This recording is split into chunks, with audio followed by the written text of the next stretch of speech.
talk a little bit more about the manufacturing plant. Okay, so that's one side. There's other things that happen. So the prep kitchen is directly behind the frontline kitchen, but then behind the prep kitchen is a walk-in cooler, which to the right or left of that is the dry storage and the receiving door for all the deliveries.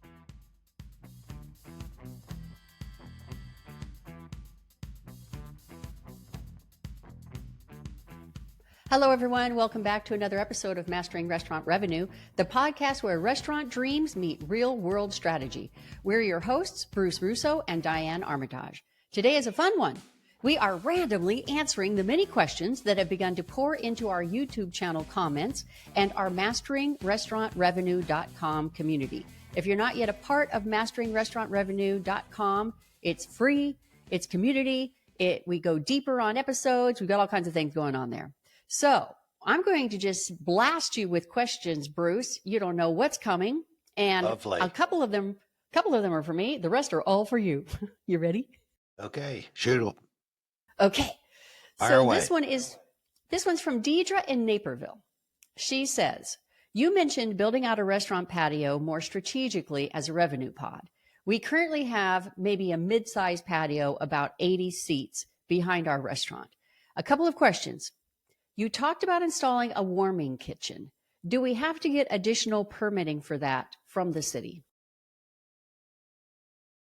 Well, I can tell you 80 seats on a patio is substantial. So there is warming equipment that can be purchased that you do not need an exhaust hood for. As long as you don't have an open flame or a gas-fired fixture, I don't think the code of Naperville is going to require a hood. But it's a good question to ask the building department, because Naperville they're a pretty substantial restaurant community, and we've built a number of restaurants there. So it wouldn't hurt to have a call to the city, but off the top of my head, I'm going to say no. But there will be some clearance areas that you're going to have to maintain away from the tables. Oh, okay. Well, that makes sense. So the question that arrives in my mind is, if you call the city and ask them a question like that, doesn't it tip them off? No, you can just randomly ask them. You don't have to tell them that you're in business. Okay. You don't have to tell them you're in business. You can just, yeah, you can tell them we make those calls for the clients, and mm-hmm. Hey, we're talking to a client, and the question come up, there's 80 seats on the patio and they're thinking of putting a warming kitchen up there. What's the requirement? Yeah. That is a great point.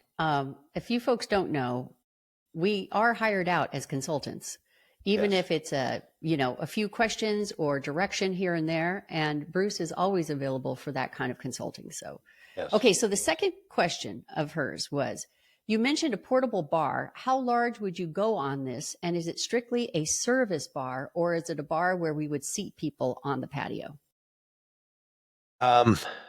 There are pre-made portable bars. They're basically a section of the interior bar on 4 casters. Now, I've seen numerous ones out there, and I'm going to give Websterant.com. Look up Websterant.com. Type in portable bars, and they have 5 to 6 foot units that are all self-contained. They have a cabinet for liquor. They have a jockey. It's basically a jockey box on wheels. Oh, that's perfect.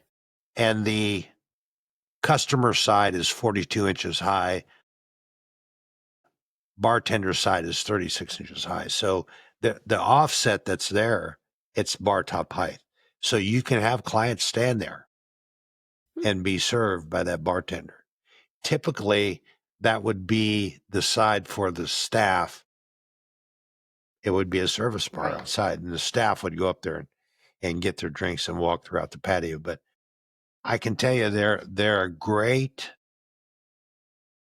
accessory to have when you have a patio over 50 or 60 table, 50 or 60 seats, because the cocktails are right there. And generally those portable bars can maintain, and they could make probably 75% of the common requested cocktails. Yeah, that's great. And they And even about come. do the bars come in different sizes? Yes, lengthwise? yes. I think they start at 3 foot, go up to 6 foot, and the bigger ones have a small built-in container for the dump sink. Oh, neat. Okay. You know what I'm saying? Mm-hmm. There's Kind of like a tank. Yeah, there's a like tank an RV? under. Yes, there's a tank underneath the countertop that the hand sink pours into, and then at the end of the evening, you just roll it to a floor sink inside, and the drain cap comes off and goes right into the drain. Okay, perfect. They're very well engineered. I can tell you. Huh, that's great. Okay, so for anybody who has other questions or is interested in our patio, we did the overlooked restaurant area in your restaurant, and that is episode 9. So if you want to learn more about all of the patio tips we gave, that would be episode 9. Okay. Perfect. Yes. Now, we have Brian in Miami, and he said, I get from your episode that hosts should not be answering takeout phone calls while they're on shift at the front of the restaurant. But in downtime, when they're just hanging out in the afternoon between rushes, what do we do with them? Let them answer the phone. Okay. That's what I would say. Well, I'm okay. So let's back up. I'm assuming it's a very well-established restaurant, so they know their peaks and valleys. Okay. I've announced my opinion on hostess. They need to be one of the most important people in your operation. They need to operate their hostess station, like they're the owner of the restaurant. And they need to control the clients like they're the owner of the restaurant. And when you see that in action, when it's a professional hostess, I can assure you that restaurant's revenue is easily 30 to 40% more than its counterpart. That is amazing.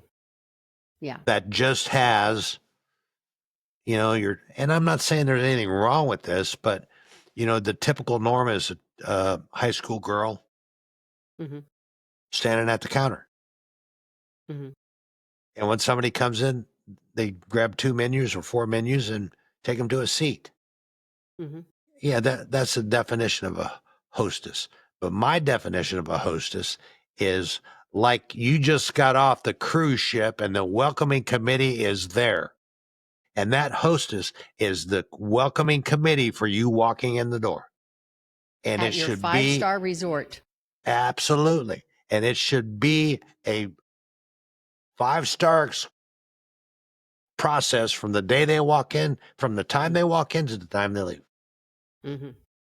Absolutely. I mean, what I think of it is more of a maitre d', because whenever I think of a maitre d' in a restaurant, it is a person who is having sophisticated conversation with the guests. There's just a lot of, they have an air of ownership about them and a presence about them. Correct. And so when we were talking in episode 7, the real MVP of your restaurant, when we were talking about the importance of having a person like that, we were also saying that you don't want to have them answering takeout calls at the host stand because you've got guests coming in and then they're like, talking away on the phone. They have their eyes down. They're not even making eye contact with you. You don't want that happening. And so, if you do have downtime between, your lunch rush and maybe when the happy hour begins, okay, maybe. But, we still are saying put the takeout phone in the office in the back and put someone in charge of answering that takeout phone as if it is a separate revenue pod, because it is a This. separate business. And I can tell you, over the past 5 years, you'd be amazed at how many phones have not been installed at the host stand, and it's just iPad Yeah, for the connection for Open Table or whatever they're using. correct. And there are no phone calls answered at the host stand. Right. But, that's the $90 and $100 ticket average. Mm-hmm. True. So, it makes a difference. Agreed. Okay. Do you think we answered that pretty well? I think so. If not, have them give us a call back. I mean, I do think it's important too I used to be a hostess in high school. And whenever I had downtime, I was always picking up the restaurant, cleaning up things, or I was talking with the cooks or the chefs about what the specials were for the day, all that kind of thing, because you can be amazed at how many times hosts and hostesses field those questions, or they can make that conversation happen when they seat the people at the table. And so having an understanding, I go into a restaurant repeatedly, and I say, "What's your soup today?"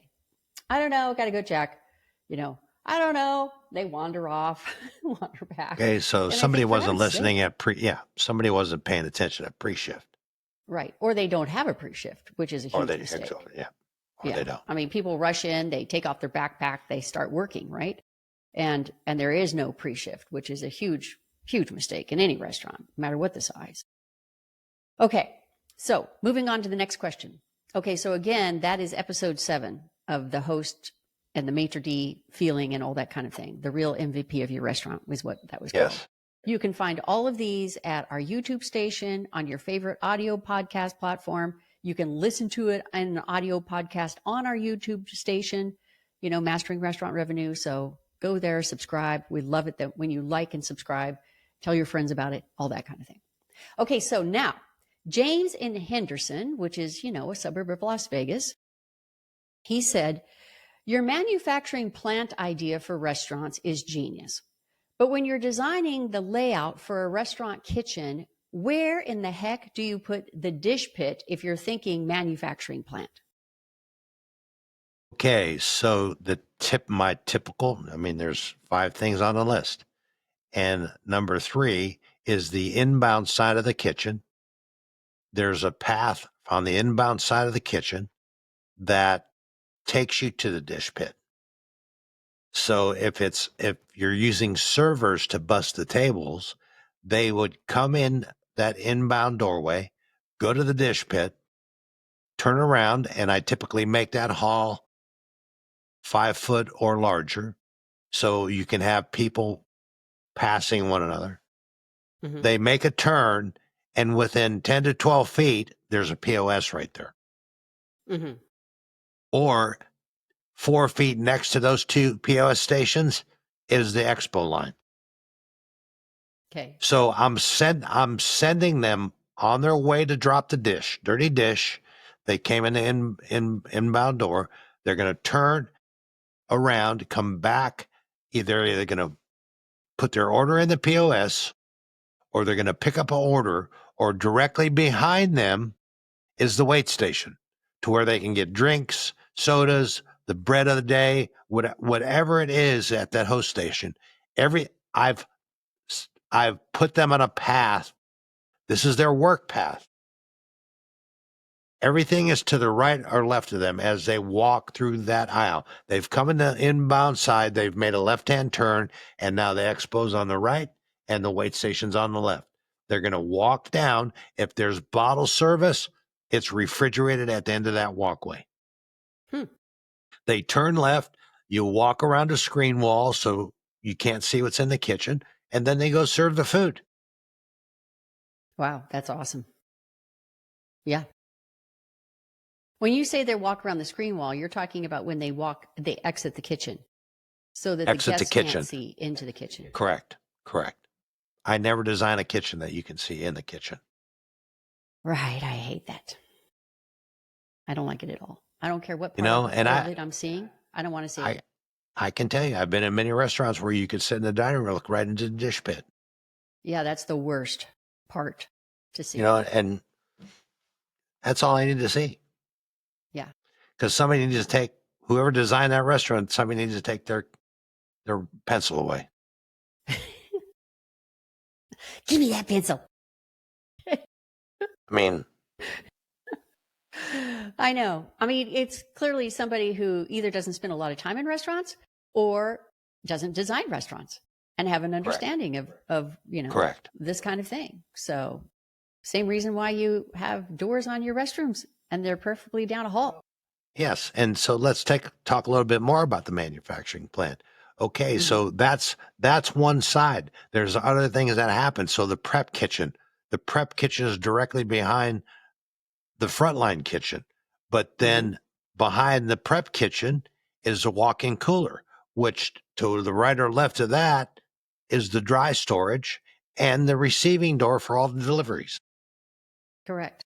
So you're walking us backwards to the receiving door.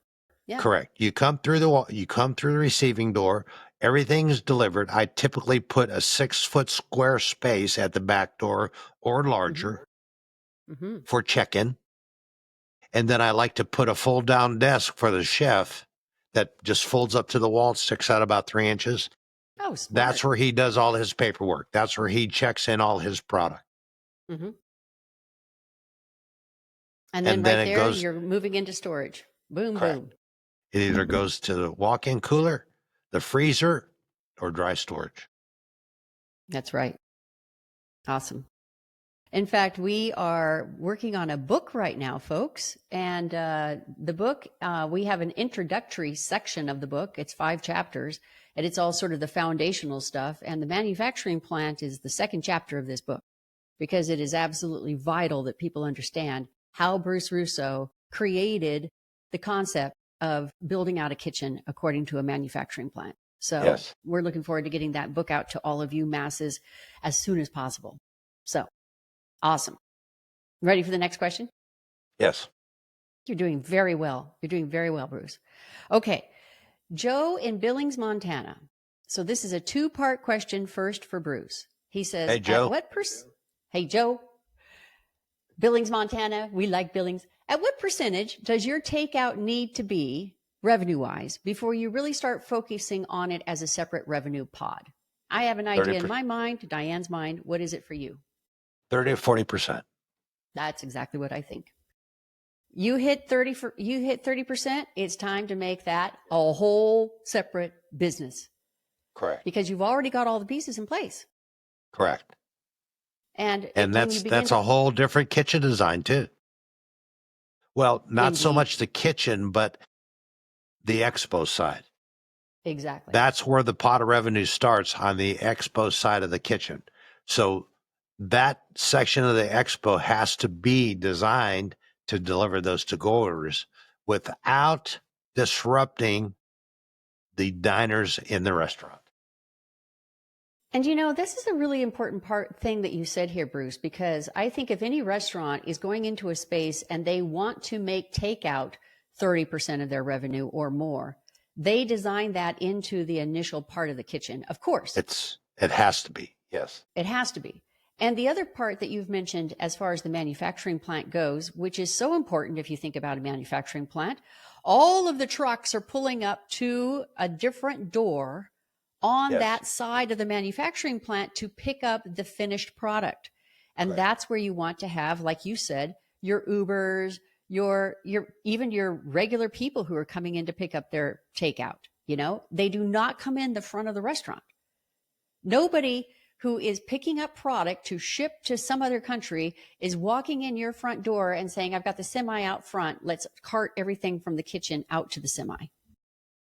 Doesn't happen. Work that way. No. Yeah. No, we learned a lot during COVID and it took us probably 4 or 5 tries to perfect it. But once we got it perfected, I can tell you it hit the restaurant industry in the Dallas-Fort Worth market like a blazing fire. Right. Because the way it was designed,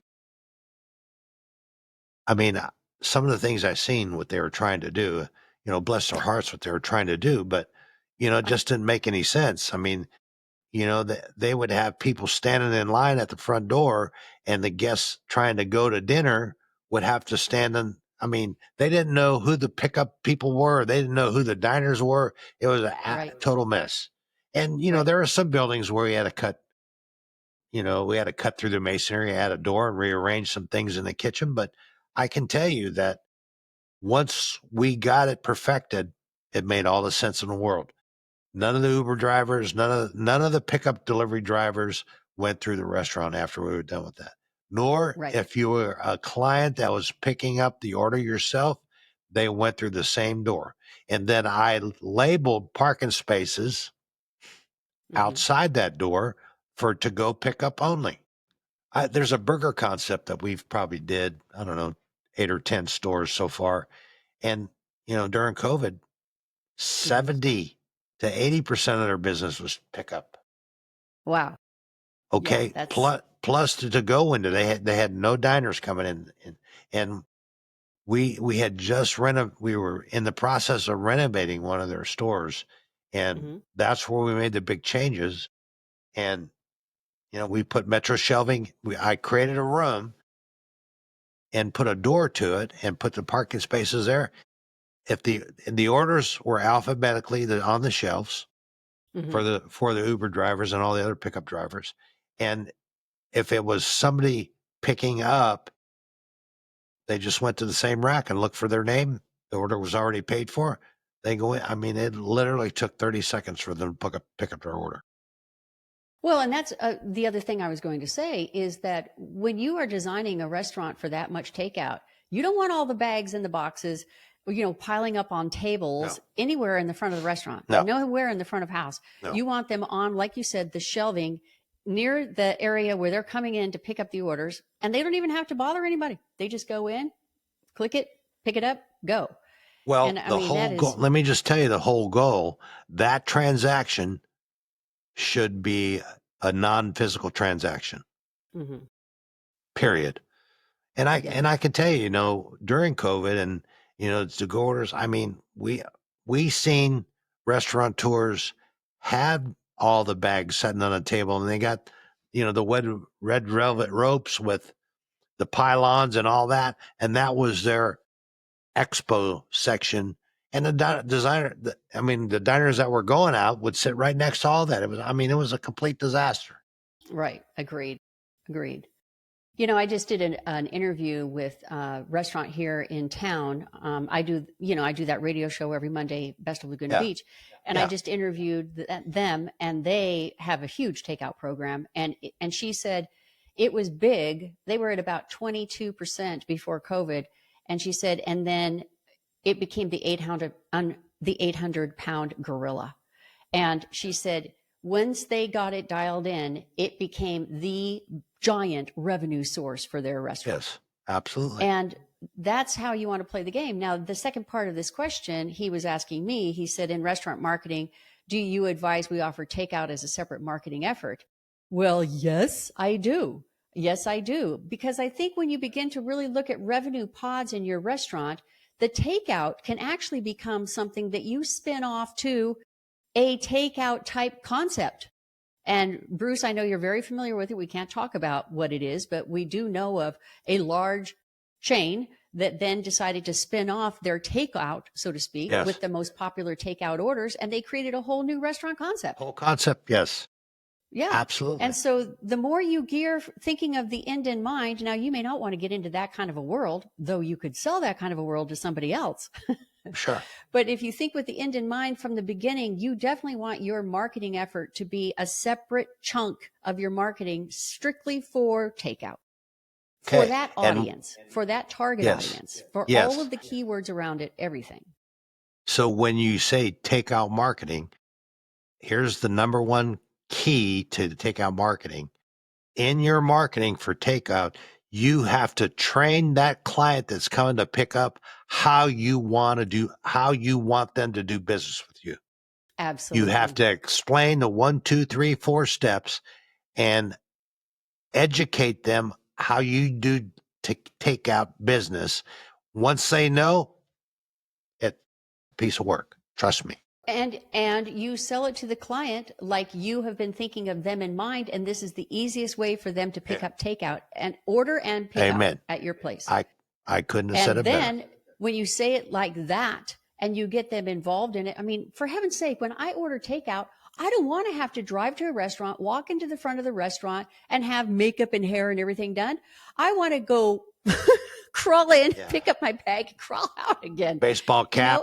Sunglasses. Exactly. I don't want anyone to see me. I don't want anyone to recognize me. No, trust me. I know it well. Yeah. And so when you really think about all of the ways that you can help your client achieve the takeout expedited express process, they will love you for it and they will talk about it. They love it. For sure. Yeah. Okay, so for anybody who wanted to know about the takeout, that was episode 11, Revolutionizing Takeout. And, we are already at 25 minutes. I think that we need to stop this episode and maybe do a part 2 on questions for more questions coming in. I think so. It sounds like you got a ton there. We do have quite a few. So how about we call it a day on these particular questions? Of course, you can go listen to all of our podcast episodes at Mastering Restaurant Revenue at YouTube. Please subscribe. Please share the information and go to masteringrestaurantrevenue.com, our website community where you can enter more questions and interact in community and all of that. And we will see you in part 2 episode coming up next. You guys make it a great day. Have a good day. Thanks. Mm-hmm.